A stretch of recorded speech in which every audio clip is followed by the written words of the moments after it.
आप लोगों ने अभी कुछ डायमेंशंस पढ़ने सीखे, कैसे आप डायमेंशंस लिखते हैं।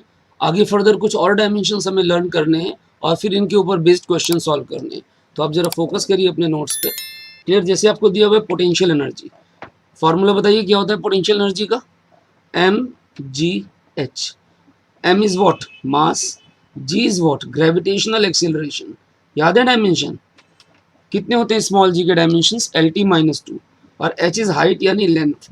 सॉल्व करिए, this becomes M L square T minus two. तो पोटेंशियल एनर्जी, और अगर आप ध्यान दें तो पोटेंशियल एनर्जी की यूनिट क्या है? जूल। और वर्क की यूनिट भी जूल है।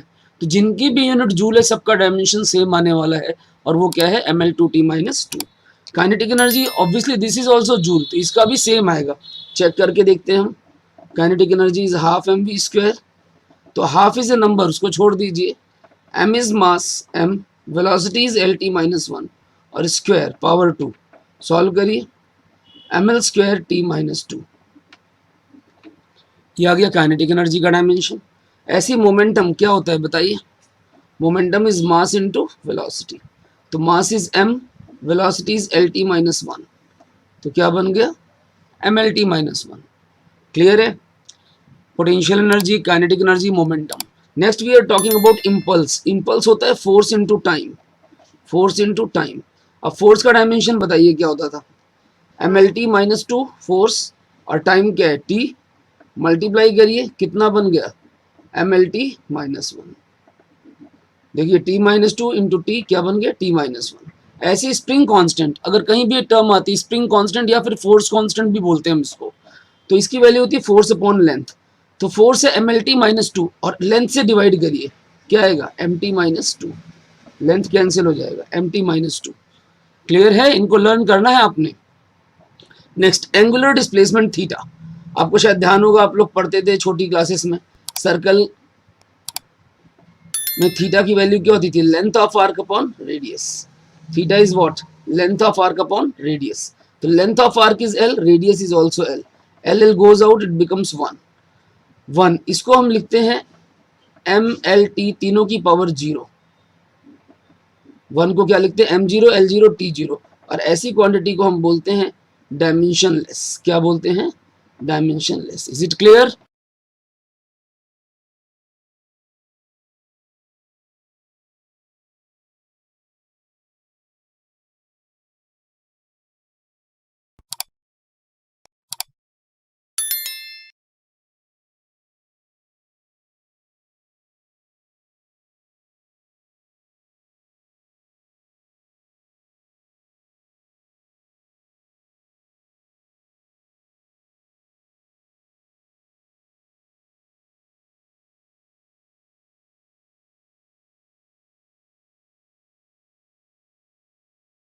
Next, torque. टॉर्क का मतलब होता है force multiply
next we are talking about stress.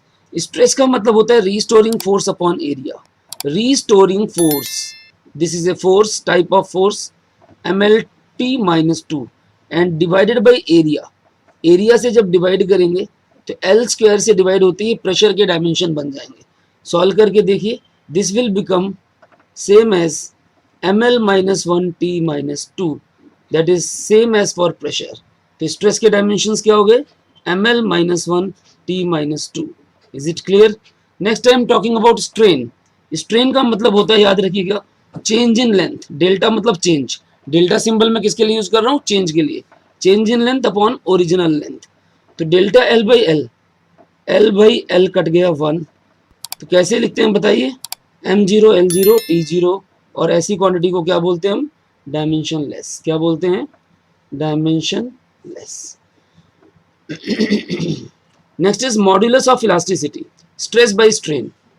Stress is ML minus 1 T minus 2 और स्ट्रेन इज डायमेंशन लेस। तो आंसर आ गया same as that for stress. कितना आ गया? ML minus 1 T minus 2। तो देखिए, मॉड्यूलस ऑफ इलास्टिसिटी, स्ट्रेस और प्रेशर तीनों के डायमेंशन सेम है। और ध्यान देना, ये मॉड्यूलस 3 तरह का होता है। तीनों में से कोई भी नाम आ जाए सेम है आंसर। कौन से 3? यंग्स मॉड्यूलस, बल्क्स मॉड्यूलस और rigidity modulus. Young's modulus, bulks modulus और रिजिडिटी मॉड्यूलस, तीनों का डायमेंशन सेम है। तो आपने यहाँ पर कुछ डायमेंशंस लिखने सीखे, अभी हमें और भी लिखने हैं, लेकिन उससे पहले मैं इसमें क्वेश्चन सॉल्व करना आपको सिखाना चाहता हूँ। जैसे आपने स्टडी किया कि डायमेंशंस कैसे लिखते हैं MLT फॉर्मेट में, अब इसको यूज कैसे करेंगे? यूज करना है इक्वेशंस को वेरीफाई करने के लिए, इक्वेशंस बनाने के लिए और यूनिट्स को कन्वर्ट करने के लिए। तो I want to deal with all the applications one by one, and I will recommend कि you learn these 32 dimensions presently, ताकि आप क्वेश्चंस को सॉल्व कर पाए। Is it clear? तो आगे बढ़ते हैं अपनी शीट पे। यहां तक पहले आप नोट करिए, देखिए कोई डाउट है तो पूछिए। First we are going to check the validity of equations. याद रखिएगा, कोई भी इक्वेशन तब वैलिड होती है जब उसके लेफ्ट हैंड साइड, इक्वेशन के लेफ्ट हैंड साइड और राइट हैंड साइड दोनों के डायमेंशंस बराबर होते हैं। तो for a valid equation on dimensional grounds I am talking, for a valid equation dimensional formula of left hand side is same as that for right hand side। अगर left hand side और right hand side दोनों का dimensional formula same है तो equation सही है, वरना फिर इक्वेशन गलत है। जैसे मैं आपको क्वेश्चन दूं कि check equation F is equal to mv square by r, इसको चेक करना है, जहां पर F is force, M is mass, V is velocity and R is radius। ये आपको बता रखा है, F is force, M is mass, V is velocity and R is radius। तो I am starting the calculations। Solution, first we are taking left hand side। What is left hand side? Force। अब अगले step में इसके dimensional formula लिखिए। Dimensions of left hand side, what is that? Force का dimension बोलो, MLT minus 2। Clear? ये याद होनी चाहिए आपको। Next moving on to right hand side, what is that? MV square by R। यही है ना, MV square by R। Solve करिए, write down the dimensional formulae of right hand side. M is mass, V is velocity, M is mass, V is velocity square है, radius is length. Solve it. L की power 2, T की power minus 1 into 2 is minus 2 upon L। एक L cut गया, this becomes MLT minus 2। दोनों equations को ध्यान से देखिए। From equation 1 and 2 we observe that dimensions of left hand side are same as that on right hand side, therefore equation is valid नहीं बोलना, dimensionally valid, dimensions के according valid है।